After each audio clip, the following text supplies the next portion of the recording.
beses isang araw, kailangan nating kumain sa tamang oras. Pero tulad ng lahat ng bagay sa mundo, ang pagkain nagbibigay ng nutrisyon. Kapag sumobra, magdadala ng problema.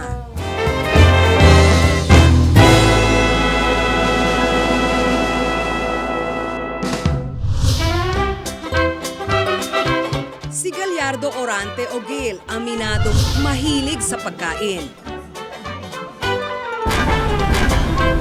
Bata pa lang raw ay bilugan na ang kanyang pangangatawan. Ngayong 32 na siya, ito pa rin ang hilig niya.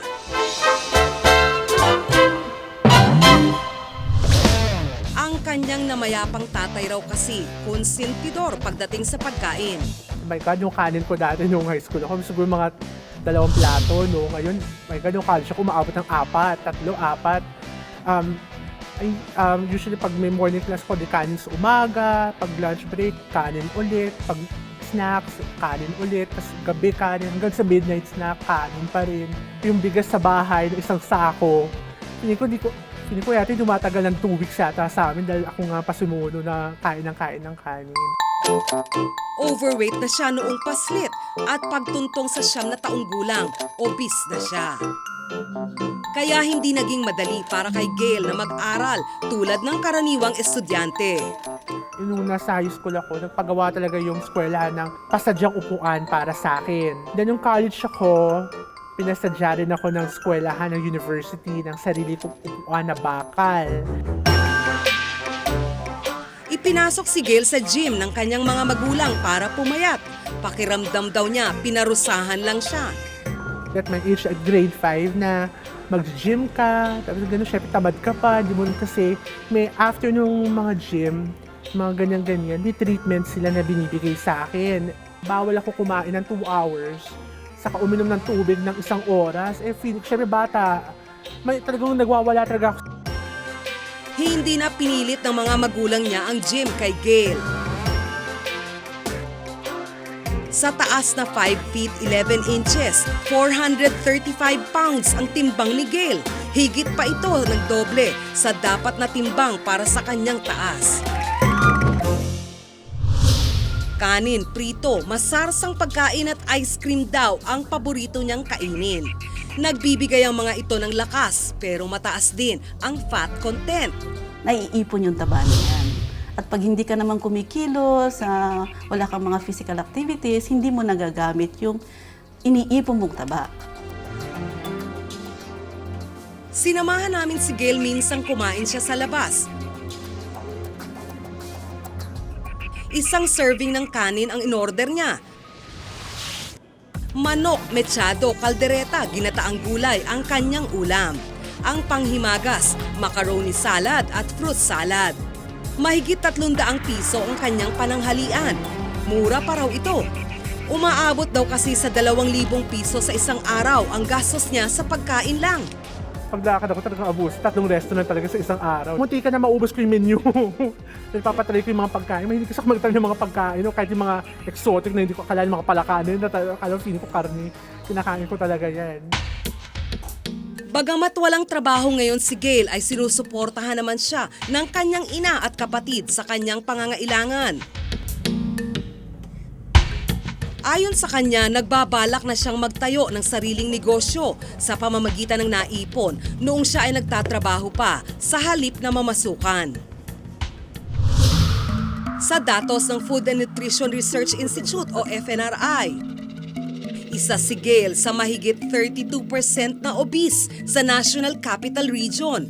Ibig sabihin, 3 sa bawat 10 sa NCR ay matataba. 3 ang nakikitang dahilan ng FNRI sa patuloy na pagtaas ng bilang ng mga obese sa bansa. Isa yun sa mga low physical activity. Second ay yung preference ng sweets and sugars. Ang preference natin, mga cakes, ice cream, preference din ng fried foods, no? Usually, yun kasi ang medyo madaling lutuin, yung iprito mo na lang. Sakit sa puso, hypertension at diabetes ang kadalasang nagiging resulta ng sobrang pagkain ng mamantika at matatamis na pagkain. Noong 2008, mahigit 40,000 Pilipino ang namatay dahil sa mga sakit na dulot ng obesity. Hindi lang daw sa pagkain malaki ang gastos ni Gail. Maging sa kanyang pananamit, halos nabubutas ang kanyang bulsa. Kailangan kasi itong ipatahi gamit ang yarda-yardang tela. Usually pag namimili ako ng tela, akala ng mga tao para sa kortina or para sa kubrekama. Kasi yarda-yarda talaga. I could spend almost 20 to 30,000 per bilihan. Iniiwasan ni Gail ang pagsakay sa mga pampublikong sasakyan. Bukod kasi sa malaking espasyong kanyang naookupa, madalas ay tinitingnan siya ng mga kapwa pasahero, bagay na hindi na niya ikinatutuwa. Siyempre yung mga makakarinig ka dyan ng mga siraulo na taba, balyena, baboy. Isip ko baboy, ano ba, diba ang baboy madumi? Parang yung ganun isip ko, ano madumi sa akin? So, dead man na lang, hindi ko na masyado pinapansin. Dagdag gastos ang biyahe dahil napipilitan siyang mag-taxi. Maraming beses na raw niyang sinubukang magdieta. Yung balanced diet, nababasa ko lang sa libro, napapanood ko lang sa TV. Okay, ganun lang. Tapos, minsan, aminin ko, tinatry ko. Inaamin ko naman tinatry ko yun eh. Minsan, maximum ko, mga 1 month. Pero, umiyak talaga ako eh. Kasi parang feeling ko hindi kaya ng sistema ko yung ginagawa kong diet.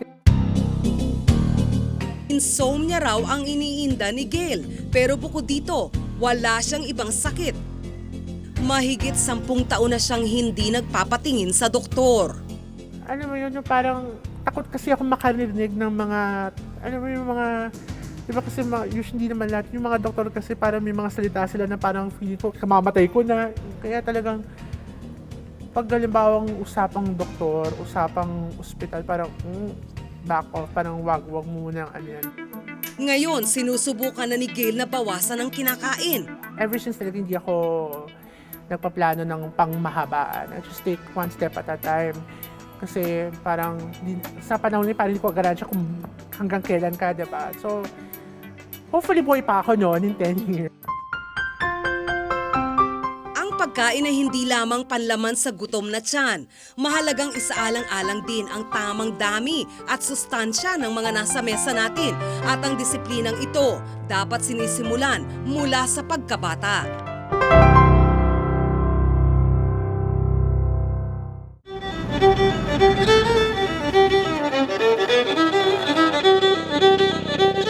Masayang salo-salo ang agenda ngayon ng magkakapatid na Bailon.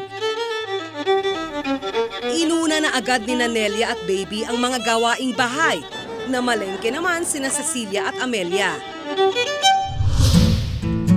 Kapansin-pansin na malusog ang 4 na magkakapatid. Ayon sa kanilang ina, normal naman ang pangangatawan ng kanyang mga anak noong dalaga pa sila. Nung magsipag-asawa sila, pagka nanganganak sila, lumalaki ang mga katawan, tumataba. Pangkaraniwan lang naman. Hindi naman masasarap ang mga ulam, pero maganang magsikain. Normal daw na madagdagan ang timbang ng mga nanganak. Pero ayon sa nutritionist sa si Milagros Querubin, may paraan para mapigilan ang sobrang pagtaba. Pipiliin mo rin yung mga kinakain mo, no? Iiwasan na masyadong matataba. Dadamihan mo ang kinakain na gulay. Kung kakain ka man ng karne, ay pipiliin mo yung mga karne na hindi masyadong matataba. Iiwasan mo yung masyadong matatamis. Kanya-kanyang luto ang 4. Pinakbet kay Nelia. Ginisang tahong ang kay Baby. Tinolang manok naman ang niluto ni Amelia. At dahil hindi gaanong sanay magluto, pritong galunggong ang niluto ni Cecilia. Masaya ang hapag ng pamilya Bailon.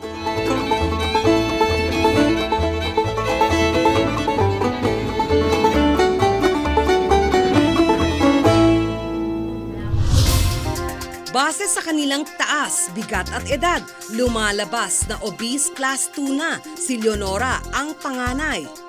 Sabi nila hindi daw maganda yung mataba, pero para sa akin maganda kasi hindi naman mabigat ang katawan ko. Okay lang naman ako. Tsaka hindi naman ako yung sabi nahihirapan huminga. Obese class 1 naman ang bunsong si Amelia. Ayoko nga ng mataba eh. Pag nagkakasakit ako, dun lang ako papayat. Kaya lang, pag magaling na ako, kakain na naman ako. Lumulobo na naman.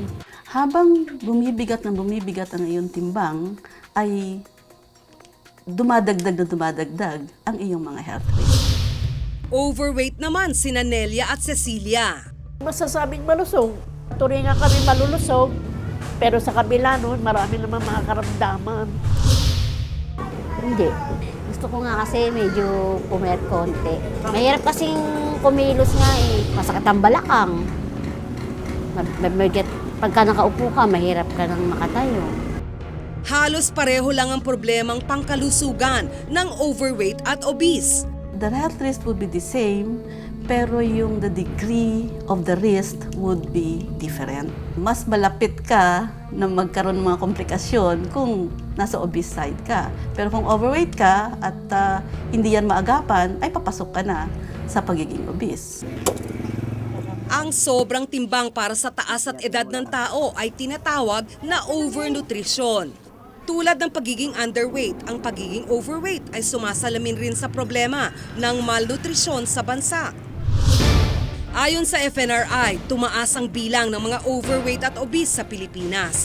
Mula 24% noong 2003, umabot ito sa 26.6% noong 2008. Ibig sabihin, sa bawat 100 Pilipino, 27 ang sobra sa timbang.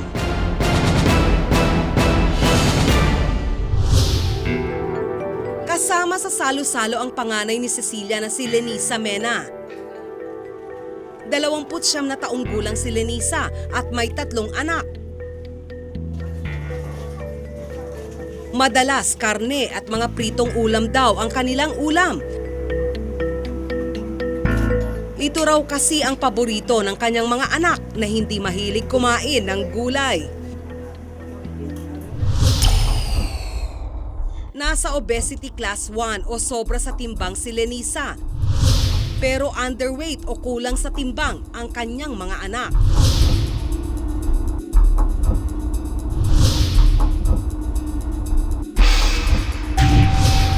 Double burden ang tawag sa hindi balanseng timbang ng isang pamilya.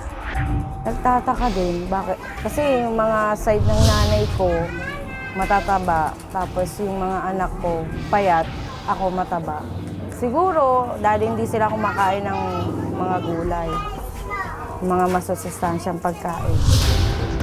Sa pag-aaral na isinagawa ng FNRI noong 2002 at 2003 sa mataong komunidad ng Tondo at Makati, karaniwan sa mga misis na maraming anak ang ganito ang sitwasyon.